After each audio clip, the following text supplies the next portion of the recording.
Hi, Ms. Ferguson. I'm Hello, Victor Rodriguez. Victor. Nice to meet you, Victor. Nice to meet you too. I was going to ask you a few questions today on the role of women in journalism. But I was going to get started off and ask you how you got your start in journalism. Well, so my dream to be a reporter started way back when I was in elementary school because I liked to read the newspaper. I liked reading chapter books. I learned that from my nieces and nephews. I'm reading chapter books now, and I realized, okay, when reading continuing stories in the newspaper, it was like a chapter book. Yeah.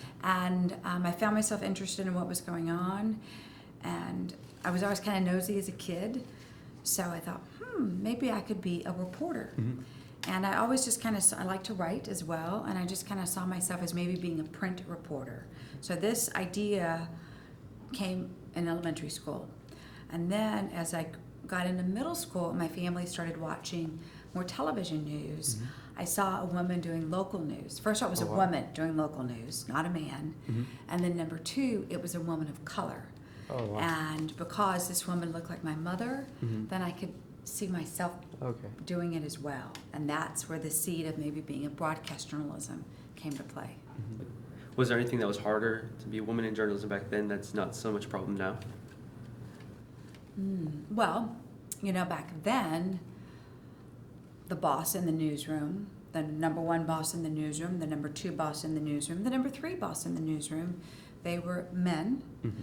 Now, in the newsroom, our number one boss, our number two boss, women. Women lead our shop. I wasn't one of those women who came on early in television news and blazed a trail at all. So I can't say that really it's been difficult for me. I wouldn't say that. Yes, ma'am.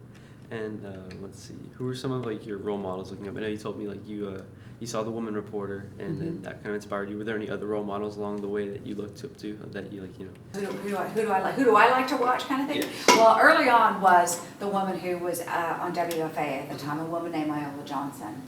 I just loved watching her because that was really, seeing her made me think I could do television news as well. One of the people I love watching now is a CBS reporter, CBS Evening News. He comes on Fridays. His name is Steve Hartman. Okay. And he has a segment called On the Road with Steve Hartman. And it's just the greatest stories. It's just storytelling. It's about the best story to tell is when you have a great character. And Steve Hartman finds the best characters and just tells these most wonderful stories, champions people, champions everyday life. I love watching Steve Hartman. I love watching Meredith Vieira when she was on the Today Show. Loved Katie Couric. I just really liked Meredith Vieira's ability to go from breaking news, hard news, into some of the feature stories that are also part of news. Love that. I think Matt Lauer is a masterful interviewer. I love his interview style. I'm a huge fan of Lester Holt. I love Lester Holt. I like watching him. I like watching a lot of people at my station too. That's good. Yeah, I feel like you'll have a tight bond.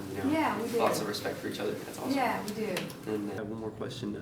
What's your message to anybody who's trying to enter the journalism field today, since it's such a competitive thing to enter? Yeah, I think it's always been competitive, Victor. I really do.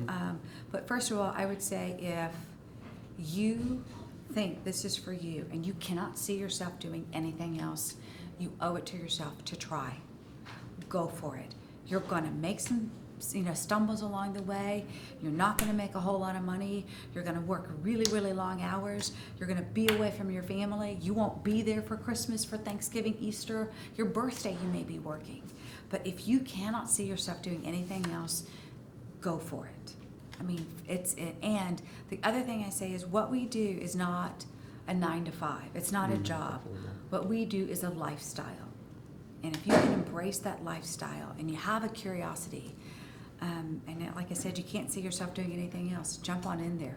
That's great. Thank you so much for your time. This has been great talking to you. Yeah, it's been good really talking to you. It's great that you all are doing this. You're taking your first step, in trying to navigate your career. You all have curiosity about this field, and you may not end up in it, 5 years from now, but you're here now. And anything you learn is going to help you in the long run. Yes, ma'am. All right. Thank you so much. All right, thank you. Appreciate it. Yes, ma'am.